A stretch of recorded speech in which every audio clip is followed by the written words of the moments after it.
You're listening to Artistic Finance, show 170, a bonus episode. On today's show, we talk with lighting and visual production designer Kat Borderud about handling finances as a touring LD programmer and artist. We discuss needs versus wants, the ebb and flow of rates, freelancers learning finances on the go, and working prep in the rental shops that build tours. You can find links to everything we talk about in the show notes or at artisticfinance.com/170 bonus. Without further ado, let's get to the show.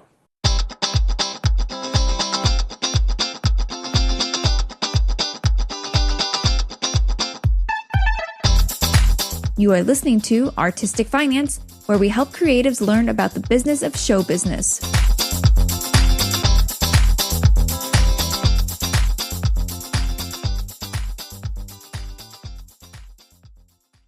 Welcome and thank you for listening. I'm your host, Ethan Steimel, broadcasting from Lake St. Louis, Missouri.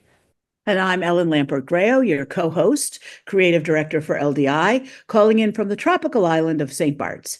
And I'm Kat Borderud, lighting designer, creative director, production designer, coming to you live from St. Louis, Missouri. Are you there for work? Yes. Currently, a large project of mine is design, lighting, programming, and touring with Krungbin. And we just came from Atlanta, where we had Hurricane Helene cancel one of our shows. And then we remade the show, and then we went back to Nashville. We did a show in Nashville last night at the Ascend Amphitheater, and now we're here in St. Louis, Missouri, and we have two at the Factory. Oh, great. So in terms of live events, do you have a favorite? Theater, dance, concerts, immersive? It's really hard to choose. I think because I work with so many bands and musicians and solo artists, those are what I frequently design production for.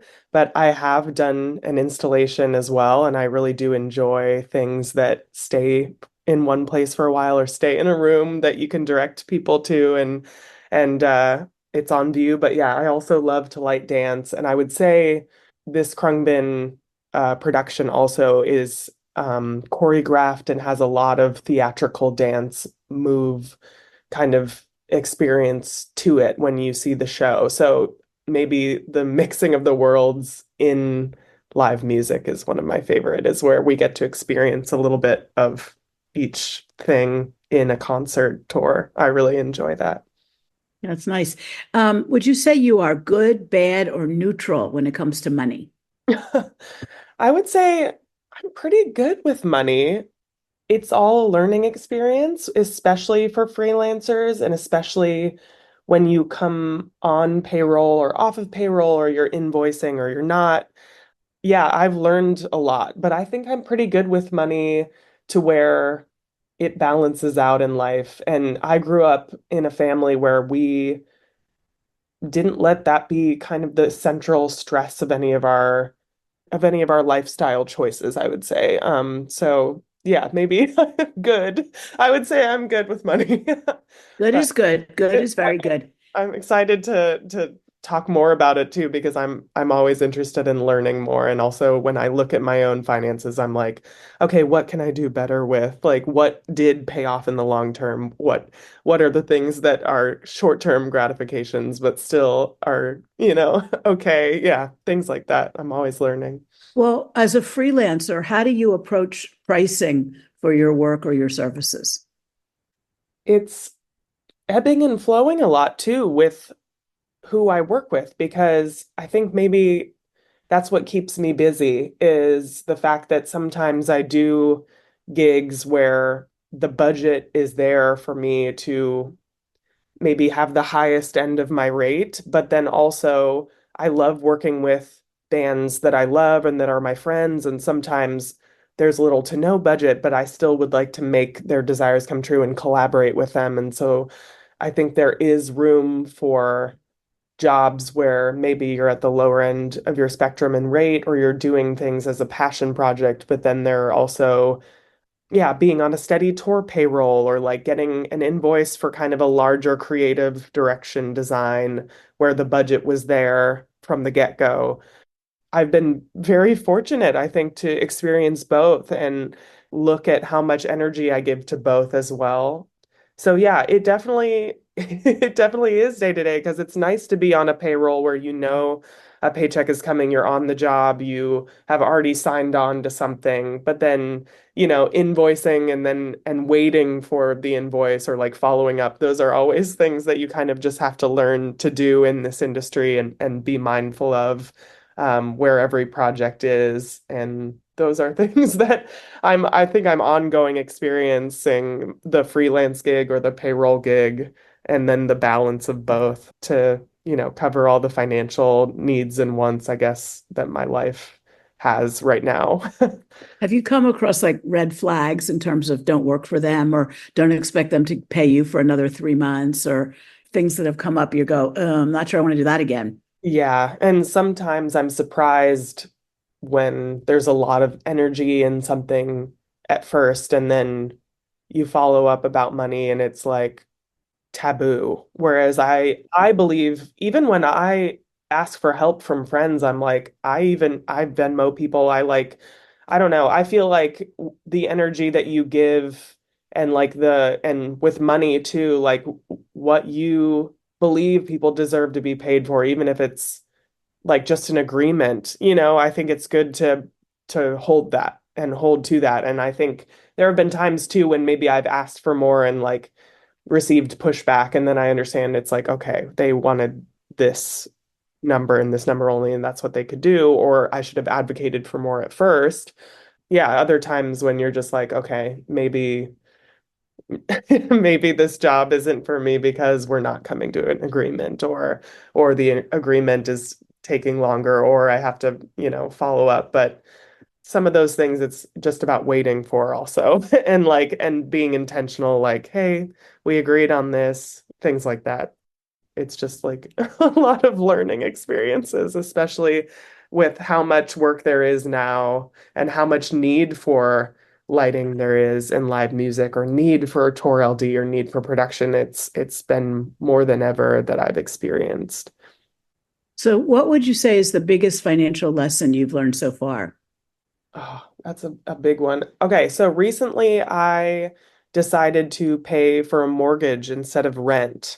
And every time you make a big decision that is, let's call it domestic ties, or something that kind of brings you back to having like something regularly withdrawn from your account, is your output of work is also going to need to like cover that and all the other things that you've said yes to in life. So that's just a big lesson in general, is like what you're taking on is as much work as actually you're going to need to seek and put out. The other lesson is balance, is like what can you give a little, what can you like let go of in order to have something like an investment for your future, where it might be you're finding the balance of that right now, but over the long term, when you do, you'll reap the benefits of it. And, it'll be good to see that develop over time, just like a career would, just like a relationship would, things like that. So that's a big lesson too in general, is like I was learning about mortgages and equity and yeah, things like that. Things that they don't always teach you right away in elementary through high school is learning a lot about finances by trial and error sometimes, or just researching it and different advisors, different people in your life who have already taken that step. Where's the house? Where are you based? I'm based out of Chicago right now, the Chicago area. I'm in Melrose Park, Illinois. Okay, that's nice. Yeah, but I'm always traveling for work, usually LA, Nashville, New York. There's rehearsals going on or things that I'm attending as well. So it's nice to, yeah, Las Vegas as well with LDI. This will be exciting. This is my first LDI because I've been working a lot of the other previous years. Oh, great. Glad you can make it. Yeah, I'm very thankful to be going this year. Your bio says that you were born in Germany, but are you a US citizen? Yes, so my dad was in the US Army, and we moved around a lot as a family growing up. And Germany is one of those countries where I believe you cannot be a dual citizen currently, at least. I've looked into it, but also I think you would need to give up your American or citizenship of another country to have German citizenship. And then there was talk among my parents when I was younger that, oh, when you're 18, you'll be able to choose, or maybe you'll be able to be a dual citizen. But that never happened. The conversation never went through, and I haven't talked to an embassy formally about what would need to happen if I were to try to become a German citizen. But I think there are advantages and disadvantages. Obviously, it would be easier to work in the EU, but then the tax implications can get complicated. So, yeah, it's really interesting too. I was actually just I was just able to return to my birth city of Nuremberg, Germany this past year. I was over in Munich with Krungbin, and I took a train an hour north. And the hospital that I was born in was a military hospital that doesn't exist anymore. oh dear. Sometimes, yeah, it's interesting growing up as a military brat. Your life feels very randomly generated by wherever the army sends you. But I think that's a little bit of a connection that my dad and I had of having kind of a lifestyle of being sent somewhere for work and constantly moving around based on where the job is calling you from, which is has been, yeah, some people say that I've been born for it and I'm already accustomed to it. So I think maybe travel does provide a lot of energy of work and like where you're going next and where you're experiencing it next. A born nomad. Yeah. So, as a freelancer, how do you navigate maintaining financial stability in the slower times? This was really interesting during, I guess I'll use the pandemic as a jumping off point because I was on a tour that had us on retainer before the pandemic. And then when we were taken off of that retainer, that's when I was like, okay, I do need to start making moves towards something like unemployment, and then, yeah, another type of job because this is our reality now for the next year, however long this is going to take. It's the energy too about like seeking after work, but I did find myself cutting back on a lot of my spending of and looking at what I could, I guess, get rid of, or the things that I didn't need as much of or to spend as much money of on while you're not actively on a work job or out on a tour or doing several different designs, things like that. So I think sometimes you look at how you can balance the lack of work with rest, even, or rest in finances, rest in what you're doing or how much you're out there doing things that involve a lot of spending. And that's, yeah, another thing where it's like, what am I already taken care of on what do I already have and what do I need? And then what are wants? So, yeah, just looking, I think, at your entire input and output of what you need to do your work, what you need to live, and then what are wants and you can have sometimes, but maybe in the times when you're slow, it's nice to kind of decompress and rest in like all different areas of your life. Yeah, especially since tour too, when you're on a tour, everything is usually taken care of in a certain way of like housing, where you're going to be, what you're doing that day, and then usually food as well. So when you're not, it's nice to look at what you've kind of recouped from that and how much you can spend before the next job comes around too, in the slower areas.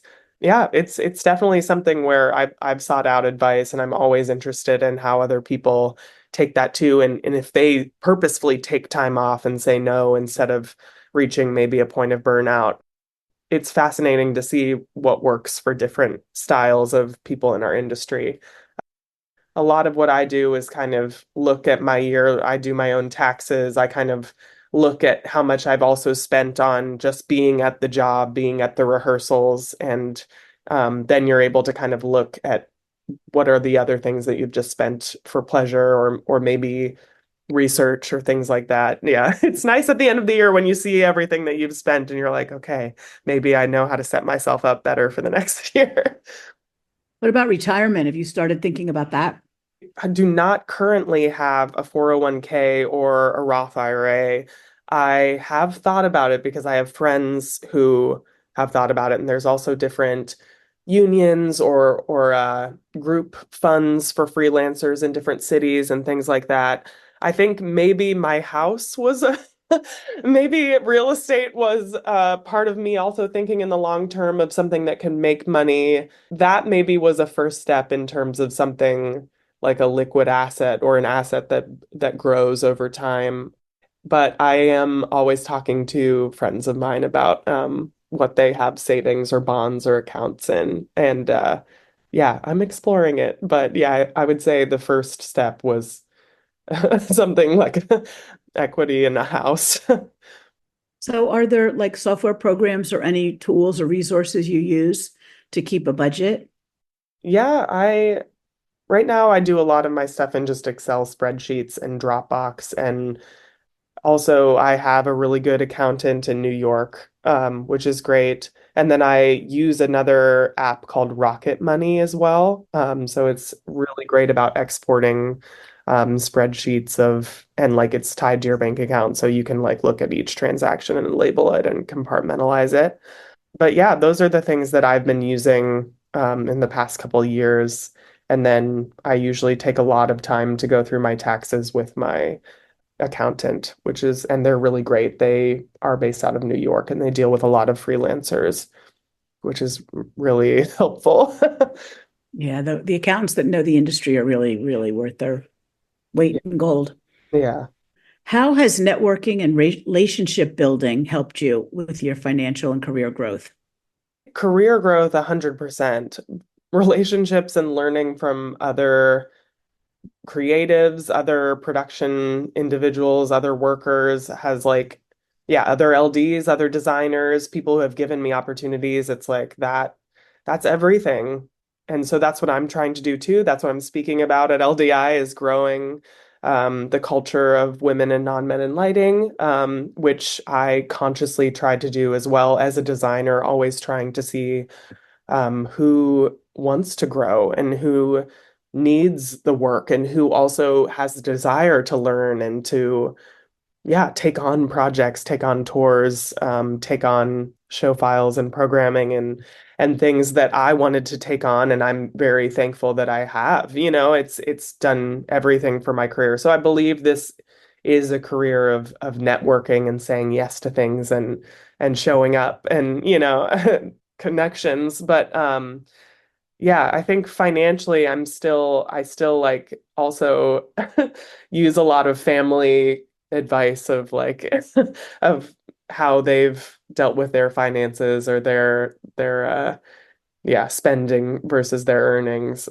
So yeah, between my family and those who have given me career opportunities, I know I have so much support and so many resources out there. And then also what I learned too, I'd love to share with other people as well. And yeah, there's also a lot of conversation around like freelance versus being on a payroll versus having an LLC or an S corp, and those are things I'm still exploring because there's a lot of design firms out there. There's a lot of financial pros and cons to both in certain situations on how you're invoicing or how maybe it's better to have the taxes initially taken out. There's I think a lot of nuance to it sometimes. So I'm still exploring that and I am exploring the ideas of maybe S corps or LLCs or design firms that kind of look a little bit like a lot of freelancers in and out, depending on who's available or what projects they're on in their own rights as well. So I'm constantly looking at what other people are doing too, and also looking at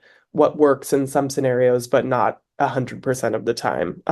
So yeah, there's a lot of nuance, but I would say relationships is key and a lot of information that's word of mouth or email connections or people who can mentor you is like gold, and I'm very thankful for all of it that's come into my life and career. You're coming to LDI under the Women in Lighting banner. Are you a champion for women in the industry? I believe that I'm putting, my money where my mouth is here. I love putting women out on tours, hiring them, like working with them.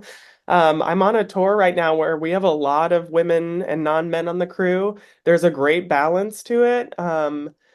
Yeah, I would say like more than ever, I've been on tours where there is a lot of gender identity balance, which is so cool and beautiful to see. And a lot of women that I've talked to about lighting design or touring or lighting for live music, even if it's just like somebody coming up to me after a show, even if I can't give them every resource right then and there, sometimes I have that conversation with them as like, hey, sometimes it's not a path that's like right out of having a degree.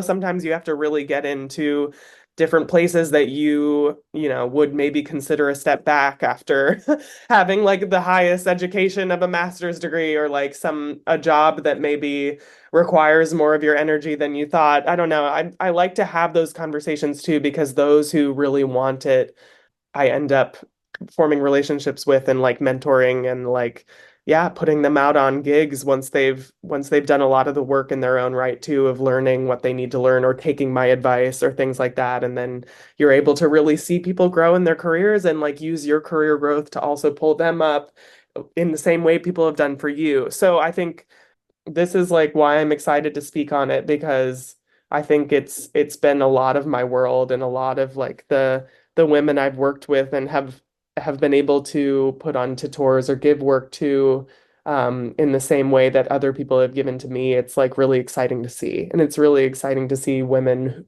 come about in lighting design, creative direction, working with artists who want diversity in their crews or their creative, and it's great to see the balance there and be a part of that.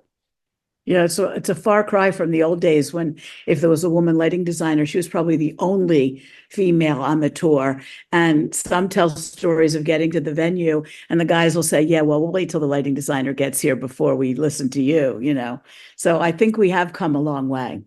Even when I was younger, I looked at tours and I was like, oh, it's only the production assistant who is a woman or the wardrobe. And I think it's beautiful to be on different tours where I'm like, oh, the front of house engineer and her A1 are both women. Also the production assistant, also the merch manager, like also the lighting designer, and then there's like a non-binary production manager or TM. It's like really beautiful to see how many individuals and like gender identities and like trans individuals. It's beautiful to have been on tours of all sizes where we see these people. And also when you go into a shop and you see all the technicians and the people running cable and like bolting the trusses together, also not just men. So it's been incredible. And like, I'm thankful to be part of this kind of revolution of equality. I love it. And I love like your ethos or whatever, where like the energy you put out is what you want to get back or what is getting back and all that.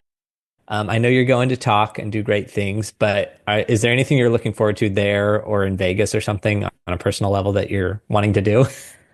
I I actually really like Vegas. I feel like I'm there a lot for either prep or like some shows and also another women in lighting who I work closely with, Amy Malia, lives there. So I think that we'll probably end up hanging out. I'm excited to like see a lot of people who I've been maybe connected through social media or emails with and just chat with in person. I found out recently Sooner Ruthier and I have the same birthday, which is like Oh, so that's funny cool. and like makes a lot of sense to me. And yeah, I think again another fun thing because I've spoke on a panel before for Squeak Lights and I love them so dearly too. And like Dinah Miller was on that with me as well. And yeah, I'm excited to just see some maybe familiar faces or faces where it's like, oh, you're the name behind that Instagram handle, and like, oh, like I loved the show you did, and like yeah, just speak into other people's lives. I'm not maybe the most perfect public speaker ever. Like we'll see what happens when I actually get up onto that stage.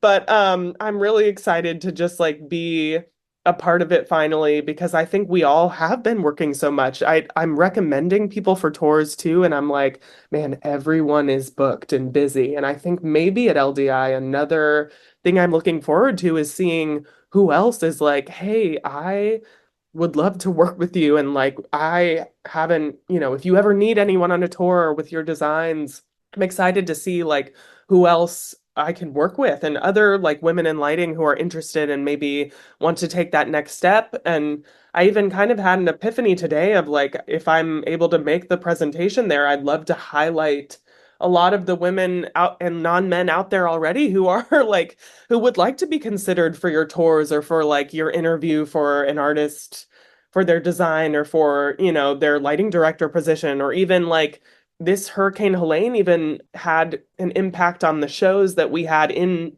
the entire like Florida, Atlanta, the area in Nashville where all the shops are. And one thing that they all had a hard time finding was labor. And I'm wondering how many different shops out there. I'm like, are there any like women who would be willing to like get in the shops and like learn the trusses and the cabling and the power, and like you have access to consoles in there and you can learn how to program in there, and you can learn like rigging, you can learn all these important skills that actually are the fundamentals of design on a large scale. And once you start learning those in a job like working for Four Wall or something hourly, or working for PRG, like I know that seems like a crazy place to start, but that's like where it does start, and where you do get put on tours, and where you start having the expertise that like a lot of people who come out with these $250,000 master's degrees don't have. It's like, I think there's so much to be learned in a place. Yeah, the shops in Vegas, the shops in Nashville, the shops in Florida. I'm like, how many like women want to be the best like systems tech ever? Like, do you want to learn about networking SACN, networking ArtNet? It's like, ladies, let's get in there. You know what I mean? Like, let's get in the places that aren't just like designer, director. It's like, if you want to be a great designer, director, programmer, learning about rigging and like the cable runs and the actual physical elements and the trussing and the motors and the things in design. I'm constantly learning about this stuff on the road and from the people who know about it from working in the shop. So I think at LDI, I'm like, I'd love to encourage the vendors to find more gender equality, even in the tech positions of like video and lighting and networking. So yeah, that was a lot of energy that just came out of me there. But I think maybe that's where sometimes I'm like, where are they? On Lizzo, I had like 3 or 4 women on my lighting crew from Solotech, and they were great, and they were also learning too. And so I think maybe there's more programs through shops that need to be opened up for learning, because sometimes all the people who are very seasoned are already out on the tours and they're like, we're having a labor shortage, but what are the programs in place to like really train good techs for the road and for design and for drafting the correct specs for all of the designs that artists and designers and people come up with, for the new tours that are constantly being churned out. So that is another thing right there that I would like to encourage. And when I see all the design reps that I see all the time who do amazing things, and they take me out for coffee or they'll take me for dinner, it's like I'm like, all right, let's talk about like women in lighting on an equality scale over the jobs that actually like require a lot of expertise and design support and like lighting direction support, So I think those are a few key concepts of gender equality where I'm like, all right, like let's talk about the shops too, let's talk about all the lighting vendors and equality there as well. I love that. That was a lot of energy. That's And great. it was great, but I think what like this has been a theme lately on our show, which is like who's showing up. If you want to show up and you want to learn and all that, like how do you do it? Degree be damned. Like you just show up. You show up at the shop. You show up wherever. You bring that energy and it'll sort itself out. Yeah, definitely. Kat, we are over our time, but thank you so much for taking time out of your tour and joining us. Yeah, thanks for having me so much. And yeah, thank you for listening. Sometimes all the thoughts come out at once, and sometimes sometimes like I'm like, "Oh, I'm glad that we're speaking about finances because I do need to do better in this area." Or there's always room to be more organized. So thank you, and thank you for shining a light on that too. It's so many things that I mean, it's something that we're all navigating with all the jobs and the things that we have to deal with as either freelancers or toward payroll individuals. So thank you. Seriously. Well, thank you. And we look forward to seeing you in Las Vegas. I can't wait to hear your session with the women in lighting. Oh, thank you so much. Looking forward to seeing you both. Thanks, Kat. That's it for this episode. My takeaways are good with money. That's Kat, and that is refreshing. Don't let money hold you back. And on that same vein, money isn't taboo. Kat connects it to energy. So you put out energy and it finds its way back to you. The ebb and flow of determining rates. Obviously, bands Kat loves, she works with even at the lower end of her rate, balancing that with gigs that have a budget allocated for higher rates and or consistent payroll. It's not quite following the money, that's part of it, but it's also working with the people you like and finding the balance of when to focus more on income and when to focus on other elements of a working environment and self-ideation. A red flag, and that is when there is pushback on the fee. That means they weren't expecting the fee or they wanted a different number, which is the classic frustration of why couldn't they have just told me the number they wanted in the first place? And something Kat mentioned briefly was sometimes you need to step away if you can't find an agreement. No harm, no foul. Don't get upset that a producer can't give you a decent fee. If they won't or can't, that's that, and that's fine. But be cognizant when red flags pop up and don't try to take the job if it is not feeling right. And again, one of those red flags is when there's pushback on the fee. Lighting is necessary and needed. This harkens back to our episode with Jordan Gilliam in Pittsburgh. His Tech 25 is training people for production and tech jobs because there are jobs available that pay.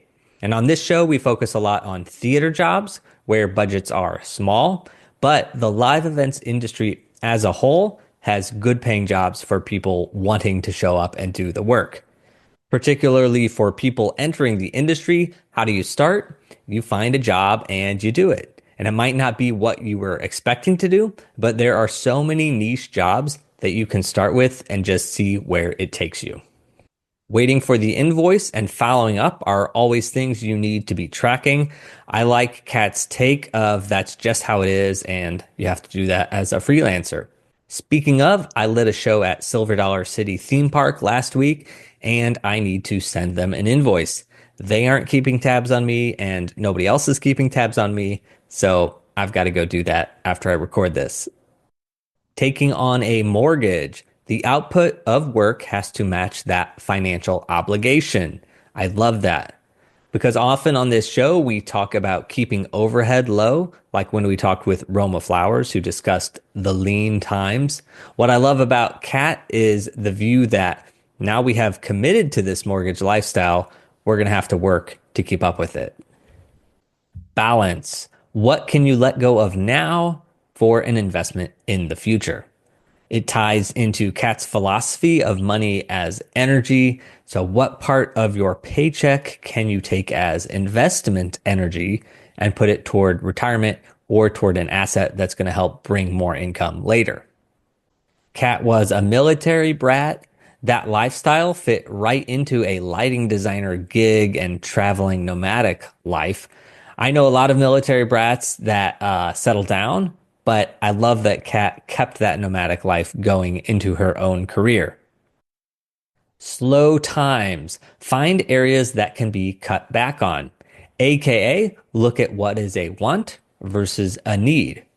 What you need to work in order to pay for needs versus cutting back wants, or working less because you can get by with less for getting less wants.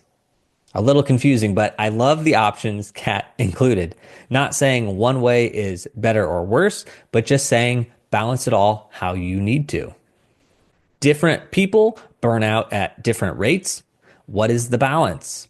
I love this because it hits on something in our industry, the fact that people will burn out, not if, but when and how. Kat asking other people if they take time off. It seems counterintuitive in our industry to take pauses of our own accord, but not the worst idea. Kat does her own taxes, so she can look at what she's spending and then where she could make adjustments. I'm very impressed with all these people who are filing their own taxes, and I think I'm going to have to start filing my own. That being said, Kat said she also has an accountant, so she isn't going the road completely alone. Retirement. The house is step one. I love this for Kat. Now, let me get on a soapbox here for a second. All right, a lot of people say that a house or a home isn't a retirement plan or a retirement strategy. I just don't agree. Yes, it has an equally important purpose of being a home. Yes, it could go down in value. Yes, there are countless other costs to owning property, but it is something of value that ebbs and flows unlinked to inflation. And if you have a paid off home in retirement, you have more options. And what is the difference between paying $2,000 a month for a mortgage or putting $2,000 a month into a retirement account? Yes, there are differences that could be discussed on a whole other podcast, but overall, you're paying money to yourself. Or, as Kat said, she was learning about equity. So as you pay the mortgage, you're building equity in the property, meaning you own a bit more with each payment. And of course, just buying a house doesn't mean you don't save for retirement, because obviously the house could burn down or something like that, and insurance isn't going to cover a new one. So you still have to be saving in addition, but I think owning property or buying a house is part of your retirement strategy. Networking is so important for career growth. Who has a need and a want for growth? Not only have others helped Kat, but Kat wants to help others who show up and want to grow in their careers. Networking for financial growth comes from family advice, spending versus earning, etc. Family is so much support for Kat, and I love that. So when I see a family that shares financial information, it really makes me happy because it shouldn't be so taboo. And it's really healthy to know what the financial health of the whole family is. So I'm super happy that Kat has that family energy going on. And my final takeaway is working in the shops. Kat was talking about getting more women into the industry. So if you're listening and you want to learn, don't avoid working in one of the rental houses. You'll get paid and you'll learn, and then maybe you can go work with Kat. That's it for my takeaways. Thank you to Kat for taking the time to record this. LDI is just a month away. If you're going to be there, I'm recording 2 sessions that are going to be published as episodes. They're December 8th and 9th at 11 a.m. Let me go pull them up here. December 8th, The Art of Tailoring a Show, Balancing Vision, Workflow, and Budget for Music Artists. That is with Ebony Madry and Zach Burgett of Wasted Potential, along with Erica D. Hayes. That's going to be an amazing panel because those people are superstars. And then Monday, December 9th, 11 a.m. again, Financial Independence for Creatives. That's with Matt Gaminsky, Matt Mills, Amy Deluxe, and Erica D. Hayes, talking about a lot of the topics we've discussed on this show time and time again, but different perspectives. These are both recordings we're doing in the podcast studio. Open invite to anybody that wants to sit in. I would absolutely love to see you say hi if you're going to be at LDI and have those time slots free. And a reminder that you can use the code Artistic Finance, all caps, all one word, to get a free Expo Hall pass. So if you can get to LDI or you'll be in Vegas at that time, you will get into the conference completely free if you need to. Just again, use Artistic Finance as the code when you register. The dad joke to end the episode has to do with Kat's view of money as energy. Why did the dollar start meditating? It wanted to cash in on inner peace and bank on some good vibes. That's it for today. Until next time, break a leg.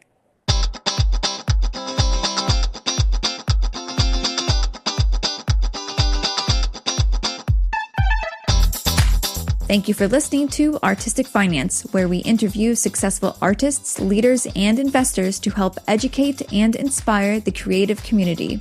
To access our show notes and resources, go to artisticfinance.com. This show is for entertainment purposes only. Before making any decision, consult a professional. This show is copyrighted by Artistic Finance.